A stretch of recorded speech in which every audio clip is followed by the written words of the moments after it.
start this review, I need to make a disclaimer. They drew first blood, not me. That's right. They drew first blood, not me. That's right. I'm doing the review of the classic 1982 movie Rambo First Blood, starring Sylvester Stallone as John J. Rambo. Let's get right into it. First off, there's going to be some spoilers in my review, so if you've never seen this classic movie, first of all, it's epic. Go off and see it and then come back and see my review. I'm going to discuss a few spoilers because there's some interesting facts about them, as well as I'm going to dissect why this movie is such a great movie. Let's get into it. First of all, for those of you who don't know, I am a Stallone fan. I'm a huge fan of his for the Rocky series and the Rambo series and additional movies he's made. I find that he's a very brilliant screenwriter. He created the character of Rocky, and he's really a good director as well. So let's get into Rambo. Who is he? First of all, I will say I'm a bit of a Rambo fan, and I got some proof to show it here. I have a few Rambo collectibles myself. This here would be the John Rambo figure from the original Rambo First Blood movie that I'm currently reviewing. I as well, in addition, happen to have a sealed Rambo action figure from that same movie, First Blood. And in addition to that, I currently have the Rambo figure from the sequel, Rambo First Blood Part 2. Now, let's get into the character of Rambo. Rambo's an interesting character. He was created by novelist David Morrell in the early 1970s with his first book, First Blood, of course. And it told the story of ex-Green Beret Special Forces soldier John J. Rambo returning home to the United States after being involved in the Vietnam War. Now, Rambo is a one-man killing machine. He is truly talented in being a soldier and what he does. He comes back to the States, and he's not exactly welcomed with open arms. Matter of fact, he's spat on by protesters, and he really finds he doesn't have a place to fit in, which is true amongst many soldiers. This is also one of the very first stories involving soldiers where PTSD is explored, especially in the 1970s. And then he comes back, he goes through small town of Hope, runs into a sheriff, Will Teasel, playing a corrupt sheriff who basically taunts and bullies Rambo with his fellow deputy sheriffs and creates a war with him. And it goes on in the movie, and it's guerrilla warfare at its best. Rambo, one-man army versus all these basically dirty police officers. And it's a great novel. In the end of the novel, I will say the character of Rambo does die. In the novel, too, he's only referred as Rambo, not as John Rambo. So they decide to adapt this movie for the big screen. And in 1982, we get Rambo First Blood. Now, interesting tidbits here. They were looking at different roles for the major characters in this movie. And David Morrell, the novelist, had a lot of input in this movie. And there was some names being floated around for some of the major characters. So Rambo, there was some role, basically Al Pacino was offered the role, which he turned down. And there were some other actors as well. And for the role of his mentor, Colonel Troutman, Kirk Douglas was actually considered for that role as well. So there's some interesting actors in the sidelines for these roles. At the end of the day, David Morrell insisted that actor Brian Dennehy portray Sheriff Will Teasel, and Sylvester Stallone was cast as John Rambo, and veteran actor Richard Crenna was cast as Colonel Samuel Troutman, Rambo's mentor. So let's get into it. So the movie is fantastic. First of all, I have to say, I'm a Canadian, and it's filmed in my home province of British Columbia. It was also one of the first major blockbuster movies to ever be filmed in British Columbia, before British Columbia became known as Hollywood North. So the movie itself is actually filmed in a town called Hope, British Columbia, because you do see Hope is the town in the movie itself as well. And I guess it's supposed to be the Pacific Northwest, Washington State, but in fact it is British Columbia. The action sequences in the forest throughout this movie were actually shot in an urban forest in Vancouver, British Columbia, Canada, called Stanley Park. And the reason why they were there, opposed to being in the middle of the wilderness like Hope, which is quite a scenic setting, is the fact it was easier with the side roads through that urban forest to get the movie crew in and out to shoot their different sequences. I actually, in fact, being a British Columbian, had no idea Stanley Park was used until I did some research on this movie. So I was tricked into it as well. Anyways, let's get into the movie. So again, there's going to be some spoilers. So I'm not going to try and spoil that much, but I want to get into the tidbits of this movie. So we see at the very beginning a drifter, basically, going along the highway, and he enters Hope, Washington, I guess it would be. And he's looking for an old war buddy. Unfortunately, he finds out the war buddy has passed on, and he basically realizes he's amongst one of the last soldiers of the original team he belonged to called Baker Unit. And he enters Hope. Now he runs into Sheriff Will Teasel, again portrayed by great actor Brian Dennehy. I think this is his signature role of his career, to tell you the truth.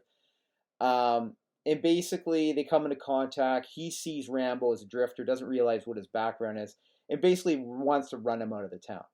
And at one point, Rambo says, "Look, I'm just trying to find something to eat. I was just hungry." And the sheriff drives him to the edge of town and says, basically beat it. It starts raining. Rambo has to make a decision, and he decides to be defiant. He turns around and walks back in the direction of the town to which the sheriff sees. And Rambo is quickly arrested for the major offense of vagrancy. Yes, vagrancy. So then we see him in the jail cell, and the other deputy sheriffs are taunting him, and they start mistreating him. And he's tolerating. He's he's putting up with it. But then you see some flashbacks from Rambo's perspective when he was actually a prisoner of war during Vietnam and how he was tortured. And as these sheriffs escalate their behavior, Rambo finally snaps. And there's a scene in the movie, I will say right now, and again, I had to research this, where one of the characters in the particular movie that was trying to rough up Rambo had his actual nose broken in real life. So there's a scene where Rambo combats one of the sheriff's, Deputy Lester, and ends up delivering a blow to his nose. Well, actually, during the actual filming, Stallone broke his nose. So that's an interesting tidbit, and they just kept rolling with it. He does escape, and now the sheriffs are after him, and Rambo goes to where he knows best. He goes into the deep Pacific Northwest forest. Rambo, this is his world in there. He's trained to deal with this. And then we soon realize these sheriffs run his name and realize what his background is. He's a Green Beret. And we see a young deputy sheriff, played by actor David Caruso, who plays Deputy Mitch. Again, this is when he's young, before his CSI Miami days. And he's kind of the rookie cop here, doesn't know what he's getting himself into.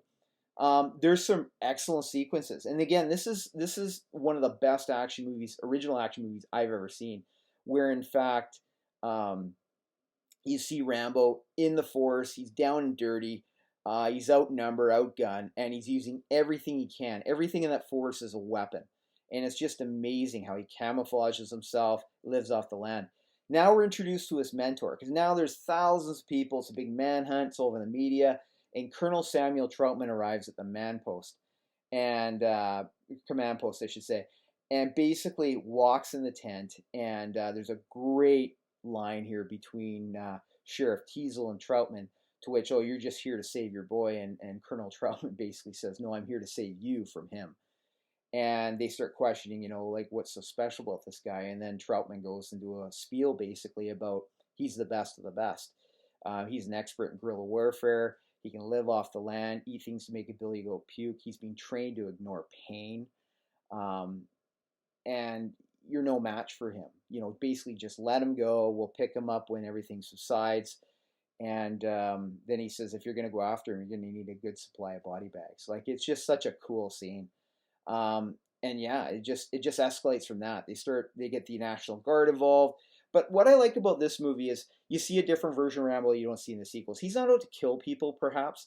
He is just trying to survive. So he's wounding people. He's not killing them per se. He doesn't want to kill them. He doesn't want to even be in this fight. In fact, he gives this Sheriff Teasel an ultimatum through a classic scene in the forest, this needs to end now, or I'll give you a war. And Teasel, of course, being Teasel, doesn't back down because he's a bully.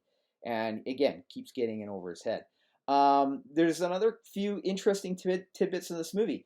This particular cloth uniform that he gets in the movie, that I have the figure of right here, was actually not a prop. They actually found it in the forest as they're filming, and he just threw it on. And I thought that was pretty cool. So they didn't plan that. It was a bag, canvas bag. He cut it with his knives. The knives in this movie are signature. They're designed by a knife specialist.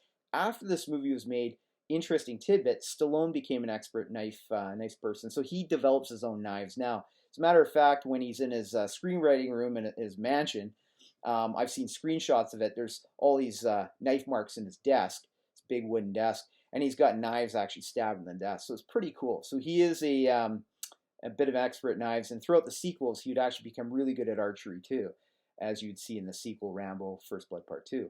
Okay, so again, it's just such a good movie. It's action-packed. There's a great scenery. They take advantage of every shot in this movie. And I will say there's one awesome moment where he's hanging off a cliff. They're taking shots at him from a helicopter. And I got to tell you, I've seen this movie over 100 times, and I still hold my breath when I see that. I hate heights. So I see that scene, I'm like, wow. It's just a roller coaster of a movie. But it's also a realistic, touching movie where you see him suffering from legitimate PTSD and flashbacks. As a matter of fact, there's a very riveting ending part of this movie where he opens up, breaks down emotionally, and Stallone does a bang-up performance here, emotionally breaks down himself and the character in front of Colonel Troutman to explain all the trauma he dealt with as a soldier back in Vietnam during the war and how it affected him. There is an original ending here. They did two versions, though, one similar to the book. At the end of the movie, and they filmed it, you can actually see the deleted scenes on YouTube. Rambo insists for Troutman to kill him, and Rambo ends up shooting and killing him at the end.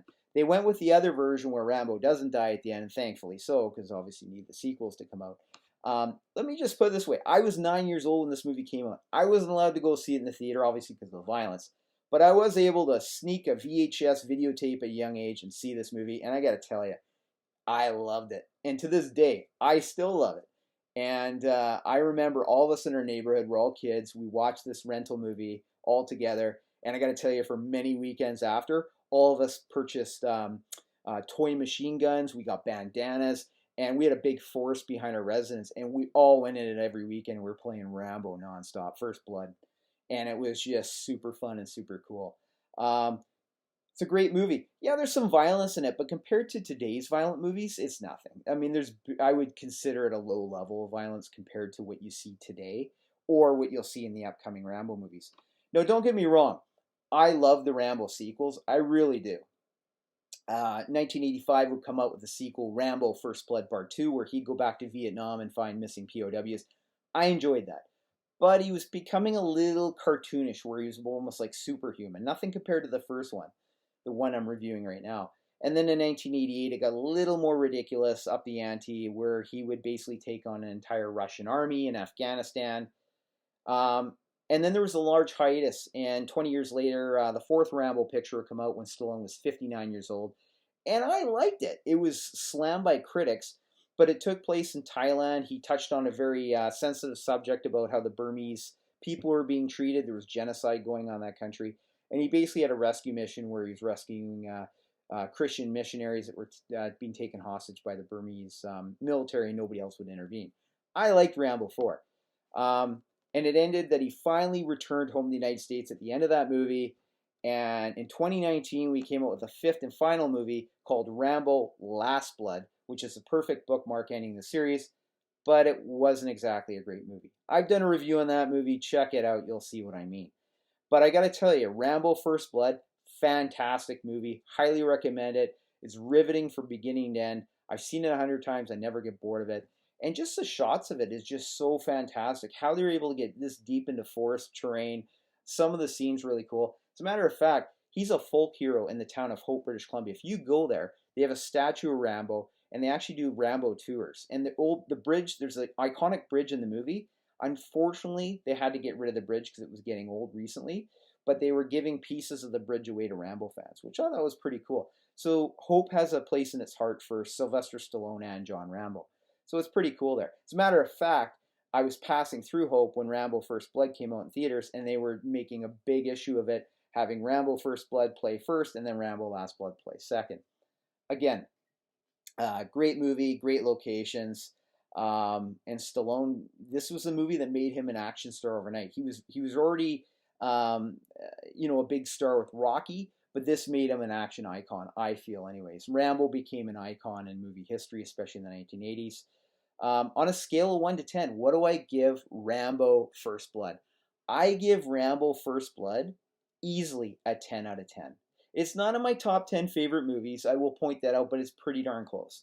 It is a 10 out of 10. I don't really have any cons in this movie. Um, well, actually, there is a minor con, but again, I'm just trying to pick at something. And what it was there's a very brief police pursuit in the beginning, where you see a police car obviously go over a jump, and like in the 1970s, where you see cars go 50 feet in the air and land. But realistically, it lasted a few seconds. I get a bit of a chuckle out of that, but honestly, the rest of the movie is a roller coaster. I love Rambo: First Blood. There's also a scene in this movie that you need to see where I will just say he's crawling through some caves, and there just happens to be some rats, and I hate rats. So that scene, still to this day, makes me cringe. Great film, great actors. Everyone in this job did a superb job. Brian Dennehy nailed as Sheriff Teasel, Stallone as Rambo, Richard Crenna as Troutman, and all the additional actors that's played smaller roles in this movie did a really good job in this film, I felt. Anyways, tell me what you thought of Rambo: First Blood. Leave some comments below and subscribe to my channel. See you later.